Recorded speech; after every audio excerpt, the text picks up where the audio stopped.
छत्तीसगढ़ के एक छोटे से गांव में रहने वाला आरव एक गरीब किसान का बेटा था। उसके पिता की रोजमर्रा की जिंदगी खेतों में मेहनत और कर्ज के बीच झूलती रहती थी, पर आरव के दिल में एक सपना था, इंजीनियर बनकर शहर में काम करना और अपने माता पिता को गरीबी से निकालना। गांव का स्कूल सिर्फ 10वीं तक था। आगे की पढ़ाई के लिए आरव को शहर जाना पड़ता, लेकिन इतने पैसे कहाँ थे। उसके पिता ने साफ कहा, हमारे बस का नहीं है बेटा, खेत ही संभाल ले तू। लेकिन आरव ने ठान लिया था, वह सुबह खेत में काम करता और रात में पढ़ाई करता। उसके पास किताबें नहीं थी तो वो स्कूल से फटे पुराने गाइड मांगकर पढ़ता।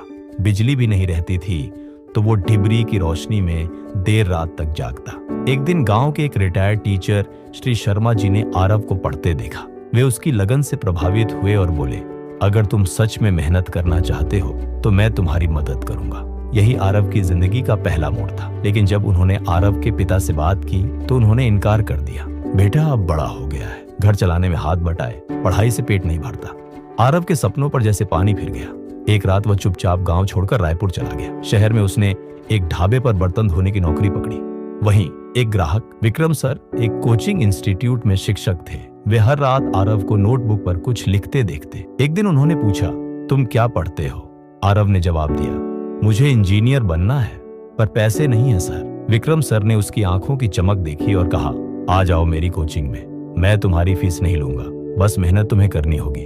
अब आरव की दिनचर्या बन गई। सुबह ढाबे पर काम, दोपहर में कोचिंग, रात में पढ़ाई। कभी कभी भूखा सो जाता, कई बार बीमारी में भी काम किया, लेकिन उसके इरादे अडिग थे। लोग मजाक उड़ाते, बर्तन धोने वाला इंजीनियर बनेगा, लेकिन विक्रम सर और ढाबे का मालिक बाबा उसके सच्चे साथी बने। जेईई का दिन आ गया। एग्जाम सेंटर शहर के दूसरे छोर पर था।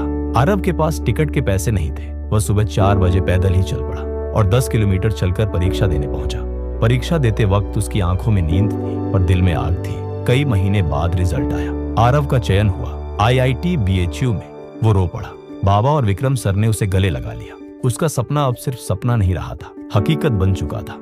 आरव ने स्कॉलरशिप से पढ़ाई पूरी की और एक मल्टीनेशनल कंपनी में नौकरी मिल गई। सबसे पहले उसने अपने पिता का सारा कर्ज चुकाया और गांव में एक डिजिटल लाइब्रेरी बनवाई ताकि किसी और को उसकी तरह संघर्ष न करना पड़े। आज वही लड़का जो कभी बर्तन धोता था TEDx स्पीकर है, बच्चों के लिए मुफ्त कोचिंग चला रहा है और गांव के युवाओं को सपने देखने की हिम्मत दे रहा है। आरव जब अपने गांव लौटा तो वही लोग जो उसे ताना मारते थे आज उसकी मिसाल देते हैं। उसने साबित कर दिया, रास्ते बंद नहीं होते, बस चलने का हौसला चाहिए। मॉरल ऑफ द स्टोरी, हार मान लेना सबसे आसान होता है, लेकिन जीत उन्हीं को मिलती है जो आखिरी सांस तक लड़ते हैं। कभी भी ये मत सोचो कि रास्ते बंद हैं। अगर इरादे मजबूत हों तो पत्थर भी पुल बन जाते हैं।